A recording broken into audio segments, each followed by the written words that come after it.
पश्चिम बंगाल में तृणमूल कांग्रेस के गढ़ में इस बार बीजेपी ने पूरा जोर लगा दिया है। इस सिलसिले में प्रधानमंत्री नरेंद्र मोदी ने आज पश्चिम बंगाल के कृष्णानगर सीट से बीजेपी की प्रत्याशी राजमाता अमृता रॉय से फोन पर बात की। इस दौरान प्रधानमंत्री ने कहा कि पश्चिम बंगाल में गरीबों को लूटा गया है, उनका पैसा भ्रष्टाचारियों के कब्जे से ईडी ने जब्त किया है। उनकी कोशिश है कि गरीबों को उनका पैसा किसी न किसी तरह मिल जाए।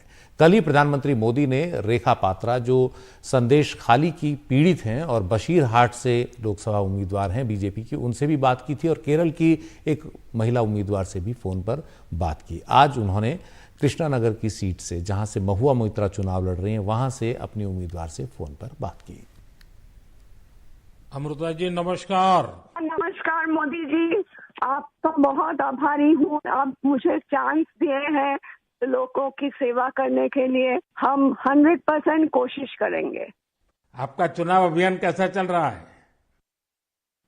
अभी तो हम निकले हैं, तो एक बीजेपी को उनका पिता का देहांत हो गया, हम इधर ही आए हुए हैं, तो अभी वापस जाके हम प्रचार में ही निकलेंगे। अमृता जी, आप महाराजा कृष्णराय चंद जी की विरासत को आगे ले जा रही है। एक बात आपको हम शेयर करना चाहेंगे, हम क्या कह सकते हैं? जी जी जरूर, मुझे अच्छा लगेगा। ये जो महाराजा कृष्णचंद्र का हम फैमिली है, तो उसका भी ये लोग विरोध कर रहे हैं। क्या बोल रहे हैं कि वो ब्रिटिश के साथ साथ दिया था, फिर वो मैंने हम लोगों को गद्दार समझते हैं। क्यों किया वो नहीं बोल रहा है। इतना जमीन दान किया, इतना सब लोगों के लिए किया, भलाई के लिए किया, वो सब नहीं बोल रहे हैं। लेकिन क्या बोल रहे हैं, तो हम बोला कि क्यों किया ऐसा महाराजा कृष्णचंद्र, अगर नहीं करते तो हमारा सनातन धर्म तो पूरा खत्म हो जाता है कि नहीं। तो वो बात है, क्योंकि तब का वो जो नवाब थे सिराजुद्दौला, तो वो तो बहुत अत्याचारी भ्रष्टाचारी थे। तो उसीलिए उन्होंने तो अकेला नहीं किया, बहुत सारे राजाओं के मिलन हुआ, उसके बाद सभी ने किया।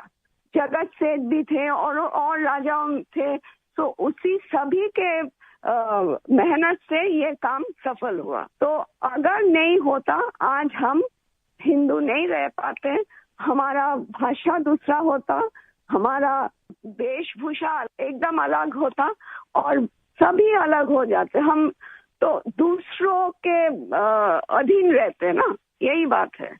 अमृता जी, बचपन में हमारे यहाँ हम लोगों को जो पढ़ाया जाता था, उसमें कृष्णचंद्र राय की समाज सुधार का काम, बंगाल के विकास का काम, बंगाल के विकास के मॉडल, ये सब सुनने को मिलता था बचपन में।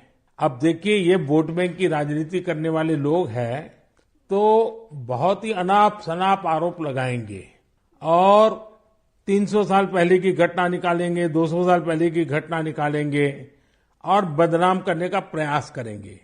वे खुद अपने जो वर्तमान पाप है, हाँ, उसको छिपाने के लिए वो ऐसी चीजें ढूंढते रहते हैं। लेकिन जब भगवान राम की बात आती है, तो वो कहते हैं कि सबूत कहाँ है, इतनी पुरानी बात क्यों निकालते हो। लेकिन जब कृष्णचंद्र राय की बात आती है तो वो तुरंत निकालते हैं।